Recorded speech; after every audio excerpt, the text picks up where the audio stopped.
మహా మహాలయ పక్షం రోజులలో మీ వీలుని బట్టి ఈ కృతజ్ఞతలను అత్యధిక రోజులలో కానీ లేకుంటే కనీసం ఒక్కసారి కానీ పఠించి తల్లిదండ్రులకు పెద్దలకు నమస్కరిస్తారో వారి పాపకర్మాలు నశించి తరిస్తారు.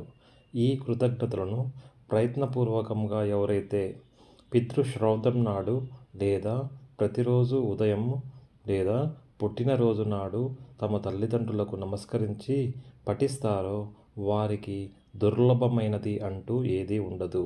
ఏది కోరుకుంటే అది సిద్ధిస్తుంది. పాపకర్మలు నశించిపోతాయి. ఈ కృతజ్ఞతలను శ్రాద్ధ దినములందే కాక ప్రతిరోజు ఎవరు చదువుతారో వారికి ఎతి బాధలు ఉండవు.